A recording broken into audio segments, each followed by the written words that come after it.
Esta semana Ecuador chequea a Irlanda, una pequeña isla vecina de Inglaterra con alrededor de 4,8 millones de habitantes. El pasado 25 de mayo, Irlanda aprobó vía referéndum la legalización del aborto. Todavía no hay especificaciones, pues solo se avaló la existencia de un proyecto de ley. La propuesta del gobierno, que tiene todavía que pasar por el Parlamento, contempla el aborto legal antes de las 12 semanas de gestación, sin tener que justificar dicha decisión. Y hasta las 24 si la vida de la madre corre riesgo o si el feto no pudiera sobrevivir fuera del vientre de la madre. Lo peculiar del asunto es que Irlanda es un país donde el 78% de la población se define como católica, y en ese contexto se aprobó la legalización del aborto con un 66% a favor.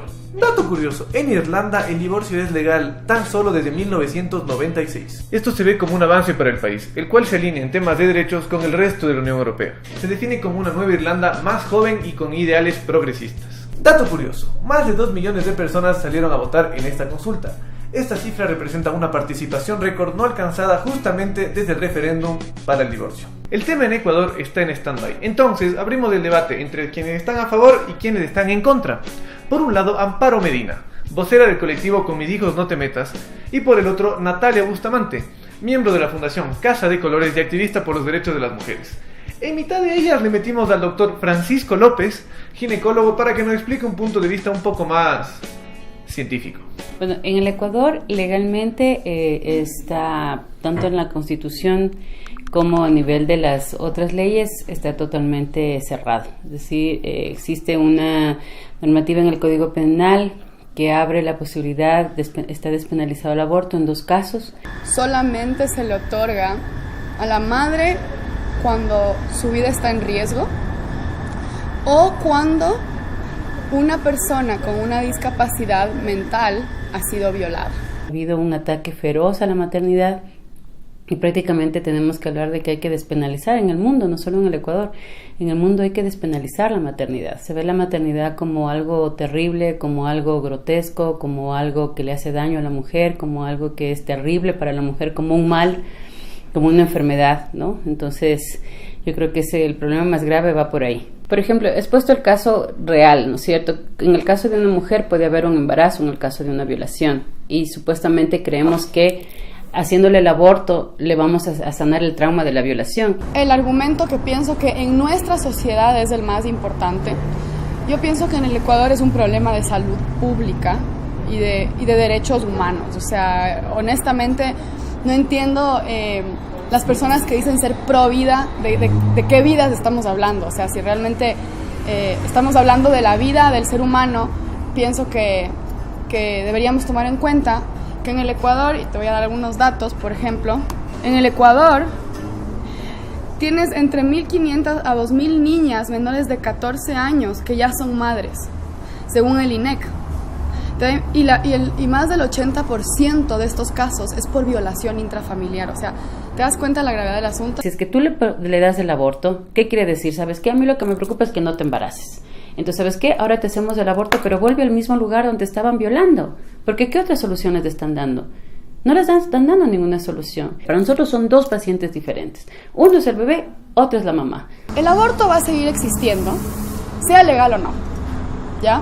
La pregunta que tenemos que hacernos es si estamos dispuestos y dispuestas a que las más pobres se mueran, porque son las mujeres que tienen menos acceso a la salud y menos acceso a recursos, que son más vulnerables y que van a hacerlo en condiciones mucho más riesgosas.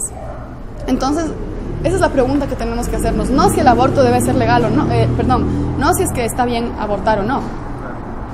La pregunta es realmente, ¿estás dispuesto a que siga muriendo más gente, siendo que puedes evitar esas muertes? ¿Cuándo hay más riesgo? ¿Cuando en un país está legalizado el aborto o cuando hay la prohibición del aborto? Bueno, lo que te decía, desde el punto de vista religioso y moral, yo estoy en contra del aborto.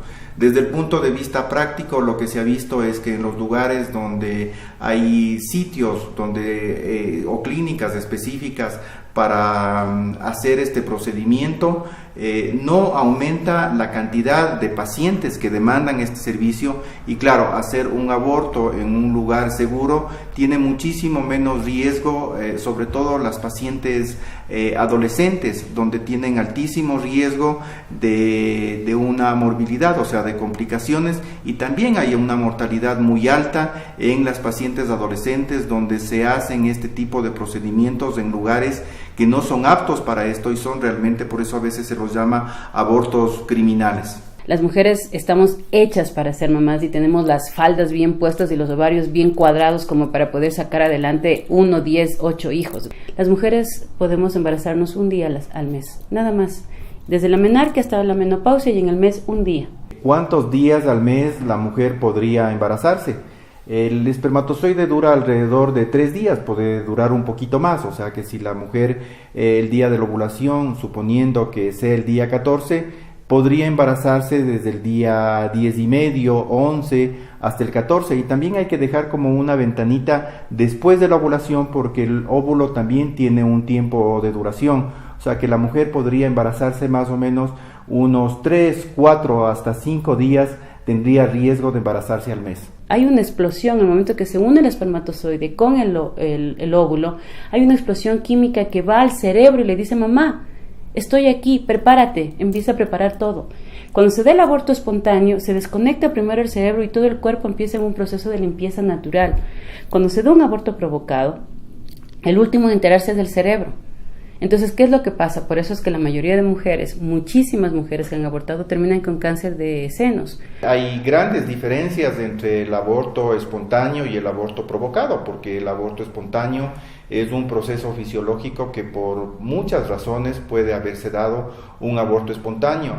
Entonces, en esos casos, el cuerpo procesa de otra manera el aborto espontáneo, y es un proceso más fisiológico, donde hay una mayor adaptación del cuerpo a un aborto espontáneo que a un aborto provocado. En un aborto provocado es una interrupción abrupta, también desde el punto de vista hormonal. Bueno, y no quiero hablar del aspecto psicológico, porque obviamente una mujer que ha tenido un aborto provocado puede tener un impacto psicológico para toda su vida, pero hablando específicamente de la parte física y de la parte biológica y hormonal, claro, sí existen diferencias entre un aborto provocado y un aborto espontáneo. Quiero dejar en claro que yo estoy en contra del aborto. En relación a lo que tú me preguntas, si una mujer que aborta tiene mayor riesgo de cáncer de mama. Bueno, el cáncer de mama es estrógeno dependiente, o sea que es dependiente de esta hormona que producen los ovarios de las mujeres.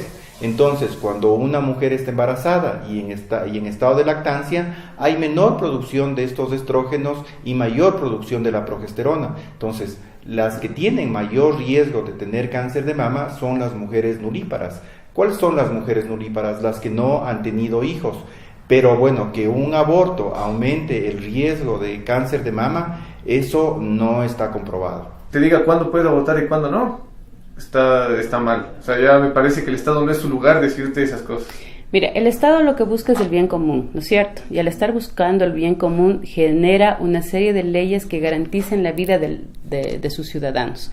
Por eso el Estado se mete contigo al momento que tú te subes a un auto y te obliga a usar cinturón de seguridad.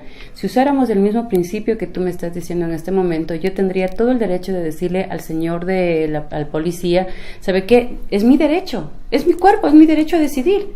Es más, está en tu cuerpo que tú tienes derecho a decidir sobre si te pones o no te pones el cinturón de seguridad. ¿Por qué el Estado se mete a cuidarte para que uses el cinturón de seguridad si en un accidente te puedes matar? Es un derecho de la mujer a elegir sobre su cuerpo, porque es mi cuerpo. Hasta que un bebé no nace, el cuerpo es mío.